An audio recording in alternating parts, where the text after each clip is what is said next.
Is this some kind of joke? The voice, sharp and laced with the condescending arrogance of a man barely out of his 20s, cut through the tense silence on the airfield. Lieutenant Miller, his jaw tight and his pristine uniform a stark contrast to the grease-stained chaos around him, glared at the old man. "Sir," I said, "do you know where you are? This is a restricted military exercise." James Albert, 82 years old, didn't flinch. He stood with a stillness that seemed to absorb the frantic energy of the soldiers and technicians scurrying around the silent helicopter. His hands, gnarled and weathered like ancient oak, rested at his sides.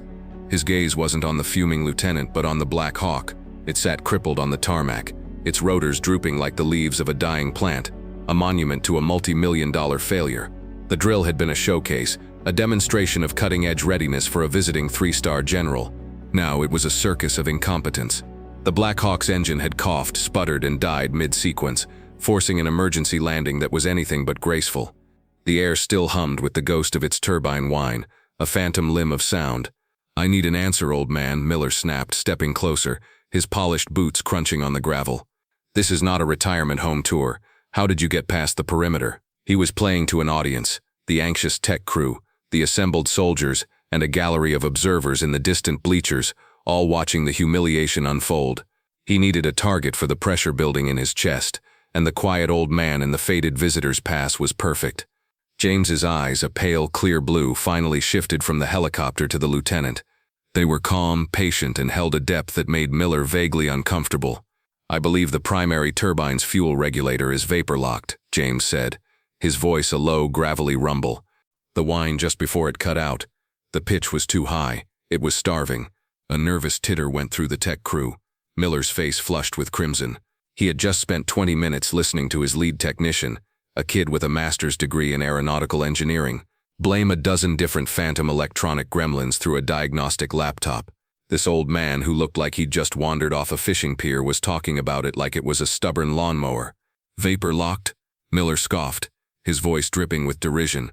"This is a T700 GE701D engine with a fully digitized control unit, not a Model T Ford. What would you know about it?" He gestured dismissively at James. "Thank you for your input. Now please return to the observation area before I have you escorted." James didn't move. His gaze drifted back to the lifeless machine. He could feel it. It was more than just seeing. It was a sixth sense honed over a lifetime of listening to the language of machines. Every engine had a voice, a personality. This one was in pain, and it was telling them exactly where it hurt, but nobody was listening. They were too busy looking at screens, trusting algorithms over intuition. "The digital controls can't tell you everything, son," James said, his tone even, not rising to the bait. "Sometimes you have to put your hands on it, feel the lines, listen to what it's not doing." Miller took this as a direct challenge to his authority. The general was watching. The whole base was watching. His career was stalling on this very tarmac. He rounded on the lead technician. "Sergeant, have you found anything? Anything at all?" The young sergeant, sweat beading on his brow, shook his head, avoiding Miller's gaze. "No, sir. All diagnostics are green. The computer insists the engine is fine. It just won't start. It's not getting fuel, but the system says the pumps are working." "It's not the pump," James said, almost to himself, but his voice carried in the strained silence. "It's the regulator. The thermal expansion from the drill sequence was just a little too much for it. It's an old design flaw they never quite engineered out." This was the last straw for Miller. He stepped right into James's personal space, his face a mask of fury. "An old design flaw. And you, I suppose, were on the design team." He laughed, a short, ugly bark. "Look at your hands. You look like you've been changing tractor oil for 50 years. You are to leave this area now. That is a direct order. If you refuse, I will have you detained for interfering with a military operation." The threat hung in the air, thick and suffocating. A small crowd of onlookers had started to gather at a respectful distance, their phones held low, recording the confrontation. The injustice was palpable. The young, arrogant officer berating a calm, quiet elder. James looked down at his own hands, the object of Miller's scorn. The knuckles were swollen with arthritis, the skin a roadmap of scars and healed-over burns. The fingernails, despite a thorough scrubbing that morning, were permanently underlined with the ghost of black grease. To Lieutenant Miller, they were the hands of an irrelevant old man, a nobody. But for a fleeting, searing moment, the scene on the tarmac dissolved. The bright sun and the silent Black Hawk were replaced by the humid darkness of a jungle canopy, thick with the smell of rotten cordite. The hands were younger, stronger, but just as steady. They were plunged deep into the guts of a Huey, its fuselage riddled with bullet holes. Smoke, thick and acrid, billowed from the engine cowling. In the distance, the rhythmic chatter of an M60 provided a deadly backbeat. A young soldier, his face pale with fear, was yelling, "We gotta go, Chief. They're coming." But the hands didn't stop. They worked with a surgeon's precision in the greasy darkness, tightening a clamp, rerouting a severed fuel line, coaxing life back into the dying bird. Those hands knew pressure, they knew failure, and they knew how to make things fly when the alternative was death. The image vanished as quickly as it came. James was back on the tarmac, the sun glinting off Miller's sunglasses. His hands, the very same hands, hung calmly at his sides. The confrontation had reached its peak. Miller, emboldened by James's silence, gestured to two security airmen who were watching from the edge of the scene. "Escort this man to the security office. He's a potential risk. We'll have him evaluated." The word evaluated was a clear implication of senility, a final public humiliation. The airmen started forward, their expressions uncomfortable. They didn't want to do this. The crowd murmured, a wave of disapproval rippling through the onlookers. They were witnessing a line being crossed, a fundamental rule of respect being shattered. But not everyone was just watching. Standing near the back of the anxious tech crew was Master Sergeant Evans, a man in his late 50s with a face like a worn leather boot. He'd seen 100 hotshot lieutenants like Miller come and go, but he'd also seen men like James Albert. He'd served long enough to recognize the quiet, unshakable confidence of someone who had forgotten more about their craft than a young officer would ever learn. There was a familiar economy to the old man's movements, a stillness under fire that you didn't learn in a classroom. It was forged. While Miller was delivering his final arrogant threat, Evans had already made a decision. He turned his back to the scene, pulling his phone from his pocket with a practiced, discreet motion. He found a number in his contacts, a buddy of his who worked as a civilian archivist over at the base historical command. The call connected on the second ring. "Pete, it's Frank Evans," he said, his voice low and urgent, shielded by the fuselage of a nearby support truck. "I need a favor, and I need it yesterday." "What's up, Frank?" "Everything okay over at the drill?" Pete's voice was casual. "Negative. It's a goat rope. Listen, I need you to run a name for me. A civilian observer. Name's James Albert. Albert. "James Albert," Pete repeated. "What about him? Did he win the raffle?" "Just run the name, Pete." "Now," Evans insisted. "He's in the middle of a situation with Lieutenant Miller over the dead Black Hawk. Miller's about to have him hauled off by security." There was a pause, then the sound of typing. Evans watched as the two airmen reluctantly reached James, placing their hands gently on his elbows. The old man didn't resist. He simply stood there, his dignity intact, a silent rebuke to the chaos around him. The general was now on his feet in the observation tower, his binoculars fixed on the scene, his expression unreadable but clearly displeased. "Frank," Pete's voice came back over the phone, and it was completely different. The casual tone was gone, replaced by one of pure shock. "Frank, where did you say this man is?" "Right here, on the flight line." "Why?" "Oh man," Pete breathed. "You are not going to believe this. Hang on." There was a muffled shout in the background, the sound of a chair scraping back violently. Evans could hear Pete yelling to someone else in his office. "Get Colonel Westhoff on the line. Now. Tell him it's a Code Alpha situation at the air show." A shiver of apprehension went down Evans's spine. Code Alpha wasn't a real code. It was slang for a situation so monumentally screwed up that generals started firing people. "Pete, talk to me. Who is he?" Pete came back on the line, breathless. "Frank, that's not just James Albert. According to his file, his full name is Chief Warrant Officer 5 James Ghost Wrench Albert, retired. He was one of the lead engineers for the original T-700 project back in the 70s. He didn't just work on the engine. His field notes became the foundation for the goddamn maintenance manual, the one every tech on that field is supposed to have memorized. He's a living legend." The scene in the archivist's office was one of controlled panic. Pete, a balding man in his 60s, was standing now, the phone pressed hard against his ear. His assistant was frantically dialing, her eyes wide. "Sir, I have Colonel Westhoff's aide," she said, her voice trembling slightly. Pete snatched the other phone. "This is Pete Gallo at the Historical Archives. I need to speak to the colonel immediately." "No, I don't care if he's in a meeting. Tell him James Albert is at the training field and Lieutenant Miller is trying to have him arrested." The aide's professional calm shattered. A flurry of muffled, urgent words followed, and then the base commander's voice, sharp and commanding, barked through the phone. "Gallo, what did you just say?" Pete repeated the information, his own voice steady despite the adrenaline. He could hear the colonel curse, a string of words that would have made a drill sergeant blush. "Keep him on the line, Gallo, and get me the general's frequency. Now." The line went dead. Pete looked at his assistant. The entire world is about to descend on that airfield. Back on the tarmac, Lieutenant Miller was basking in the restored sense of order. The two airmen were politely but firmly guiding James away from the helicopter. The perceived problem was being removed. Miller straightened his uniform, preparing the speech he would give the general, blaming the failure on a freak mechanical issue and the unfortunate distraction caused by an unauthorized civilian. He was already rewriting history in his mind. "See," he said smugly to his lead technician, "that's how you handle a breach in protocol. Now let's get this piece of junk towed back to the hangar." He turned his back on James, a final act of dismissal. It was his last moment of ignorant bliss. He never saw it coming. He only heard it. A high-pitched siren. Not the familiar ambulance or fire truck, but the piercing yelp of a command escort. Heads snapped toward the main access road.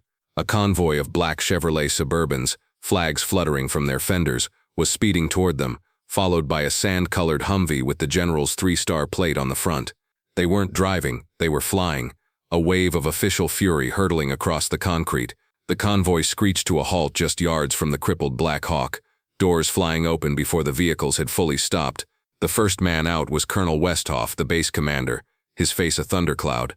The second was the visiting 3-star general himself, his expression one of cold, controlled rage.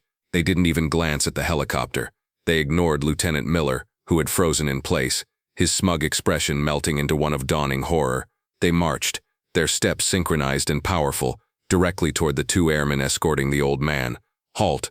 The colonel's voice was a physical blow. The airmen froze, dropping their hands from James's arms as if they'd been electrocuted. The general, a man who commanded an entire army corps, a man whose presence usually demanded salutes and rigid attention, came to a stop directly in front of James Albert. The entire airfield, from the tech crew to the onlookers to the VIPs in the tower, went utterly, profoundly silent. The only sound was the wind whistling over the Black Hawk's silent rotors. The general looked at James, at the faded visitor's pass, at the weathered face and the calm, knowing eyes. He looked at the grease-stained hands that Lieutenant Miller had mocked. Then, in a move that sent a shockwave across the field, he brought his hand up in the sharpest, most respectful salute of his long career. His posture was ramrod straight, his gaze locked on James with an intensity that bordered on reverence. Mr. Albert," the general's voice boomed, carrying across the tarmac, every syllable imbued with authority and respect. "It is a profound honor, sir." A collective gasp went through the crowd. Lieutenant Miller looked like he had been punched in the gut. His mind struggled to process what he was seeing. The general held the salute for a long moment before dropping his hand. He then turned to the stunned and silent audience. "For those of you who are unaware," he began, his voice taking on the quality of a lecturer at the War College, "you are in the presence of a giant. This is Chief Warrant Officer 5 James Albert, retired. The man you know as a civilian observer is better known in certain circles as the Ghost Wrench." He paused, letting the name sink in. When the Army was first developing the Black Hawk platform, the T-700 engine was temperamental. It kept failing in ways the engineers in their clean labs couldn't predict. So they sent a team of their best field mechanics to the proving grounds. A young CW2 Albert was on that team. He didn't just learn the engine, he communed with it. He wrote the book on its quirks, its whispers, its tells, the diagnostic protocols you all follow on your laptops, the troubleshooting trees. Most of them started as handwritten notes in one of his logbooks. The general took a step closer to Miller, his shadow falling over the young officer. "There's a story about him from a field test in Panama. A prototype engine seized up mid-flight over the jungle. The engineers on the ground said it was a total loss, a catastrophic failure. They were ready to write off a multi-million-dollar asset.